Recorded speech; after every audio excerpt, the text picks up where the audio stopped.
Well, hello everyone. My name is Marty and welcome to my channel. Today I am participating in a collab that's called Friendship Fridays.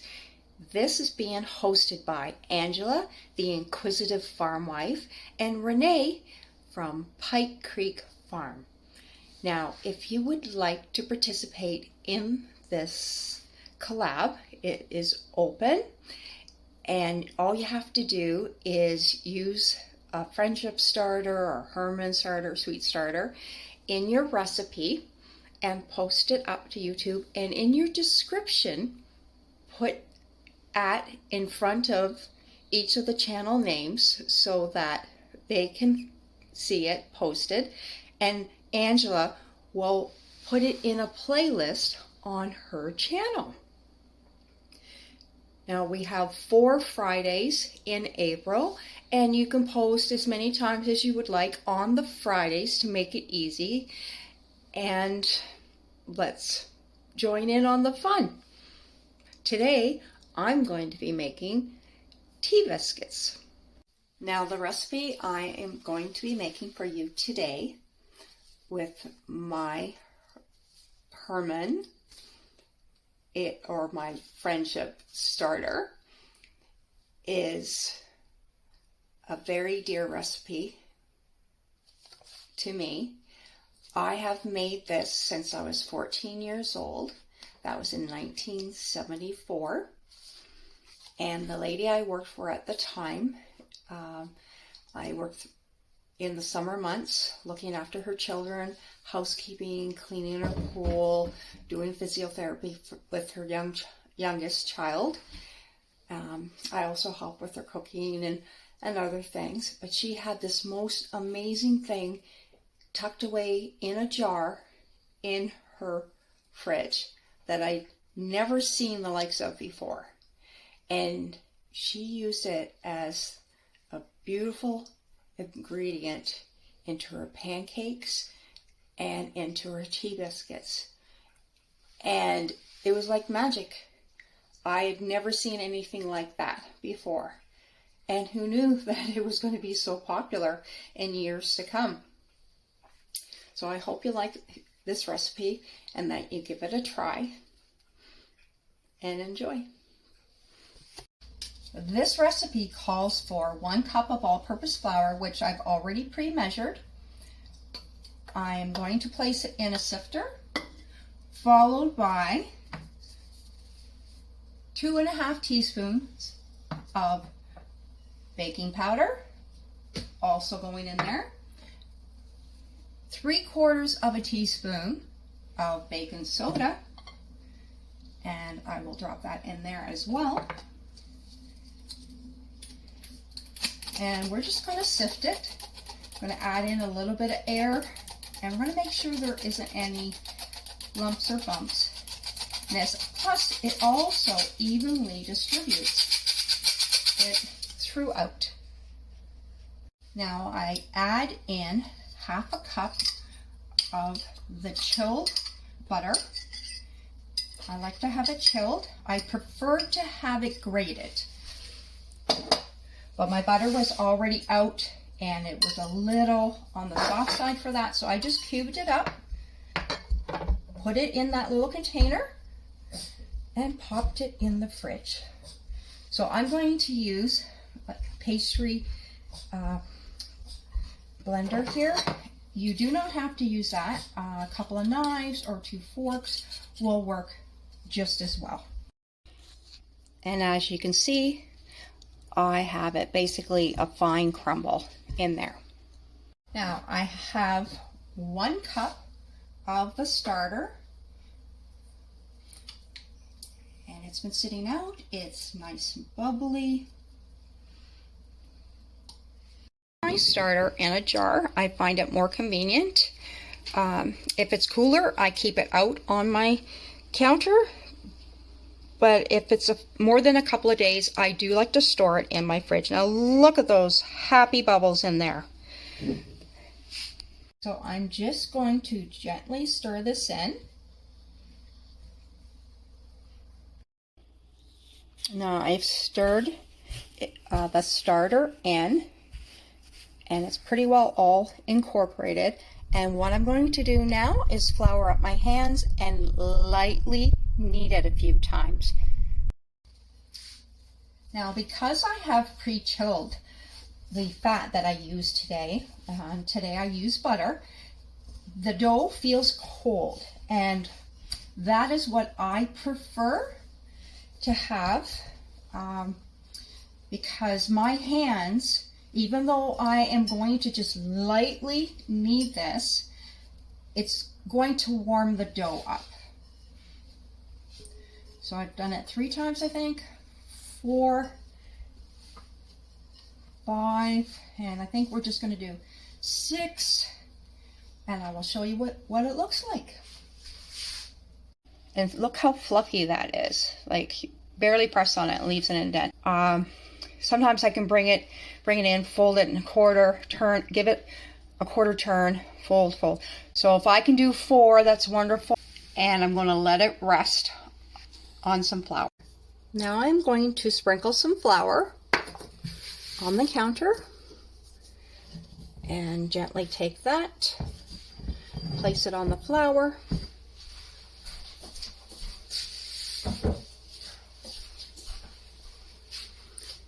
And I'm just going to very lightly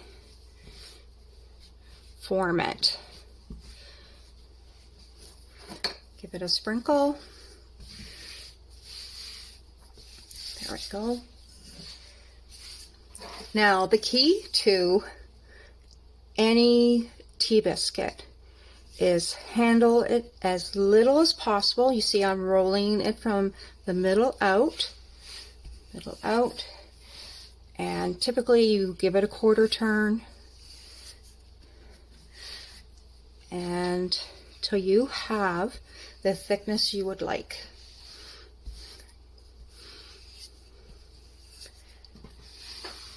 There we go.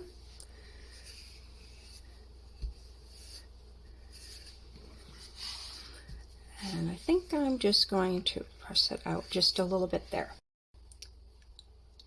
I have the oven preset for 375. My oven runs a little hot, so I try to go 25 degrees under the recipe. This original recipe was for 400, but like I said, I'm going down 25 degrees. And I'm just going to put some of that flour there. Now, the key to cutting your biscuits is to use what's available to you. And I prefer something with a sharp edge. It can be perfectly round, but a sharp edge. Straight down, straight up. And as you can see, this cutter has not compressed this at all.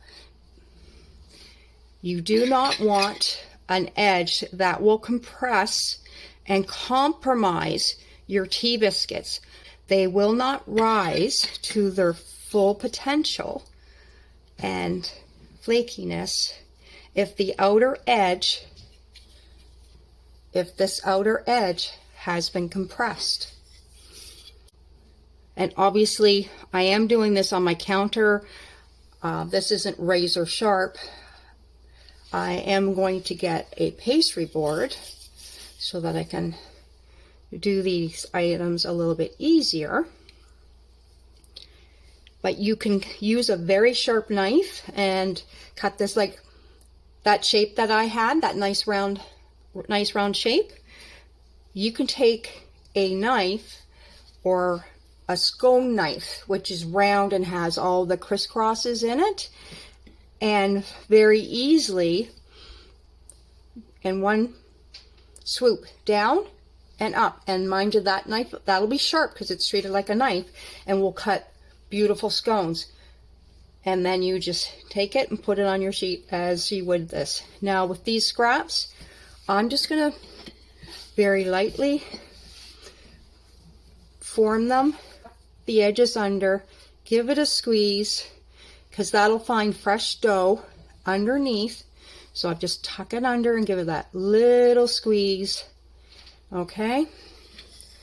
And a little bit of flour. And we're going to very lightly, there, and do another roll.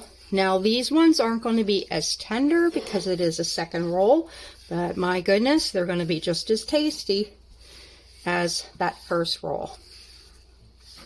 So you can certainly roll this as thick or as thin as you would like.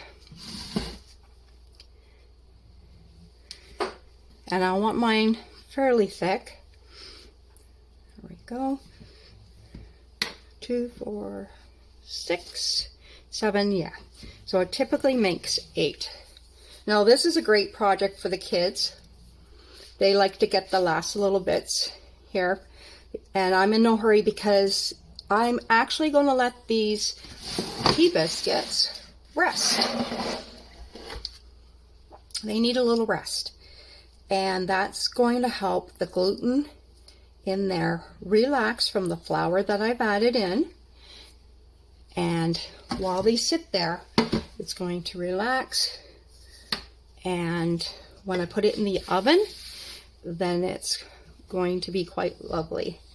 It'll have a chance to rise. Let's see if I can get, oh goodness, that, I know I can definitely get one more out of there. And just straight down and up. Well, this is the one I typically hand off to the children or grandchildren whenever I do biscuits. But if they're not around, then I'm just going to, you know, see how that's smooth, and I'm just going to pinch those edges together like that. And it's already come down into the shape I want. And I'm going to tuck it onto the pan. Sorry about that. And I will chuck it in there. And that is the one I go to when I want to test it out before anyone else at the table. Now at this point, you can certainly take an egg wash and brush it over the top of your biscuits. Or I also find milk works just as well for a little bit of browning. Now the 15 minutes is up. Popping it into the oven. And I'm popping it into the oven for up to 15 minutes approximately.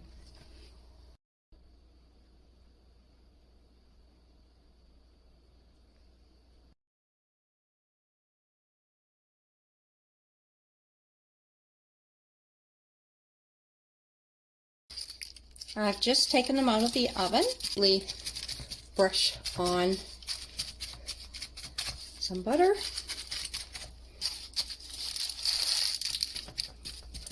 And let them cool off for a minute or two.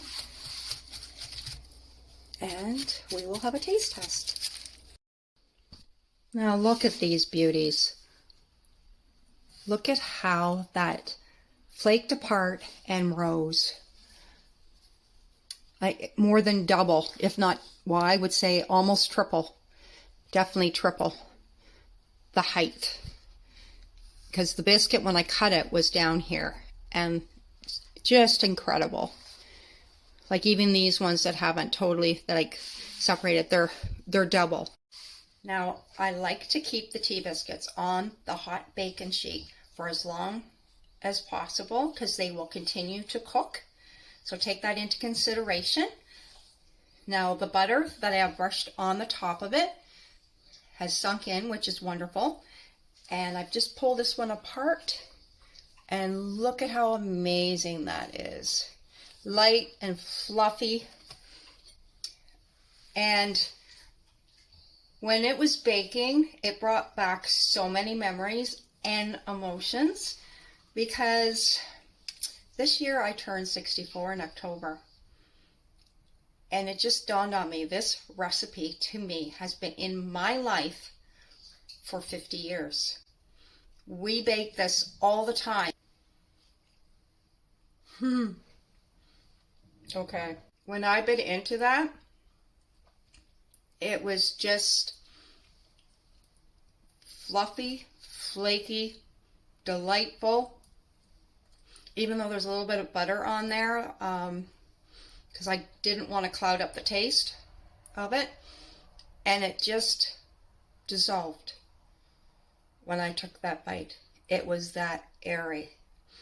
There was no density to it. You know, just that little bit on the bottom and the top.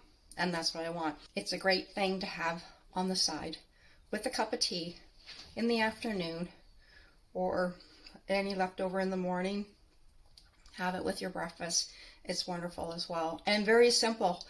If you have that already proofed up, you mix it up, you let it sit, you can do up your eggs, your bacon, and while they're cooking, this is in the oven. Yeah, they're just lovely. Well, thank you for watching my video, and you take care.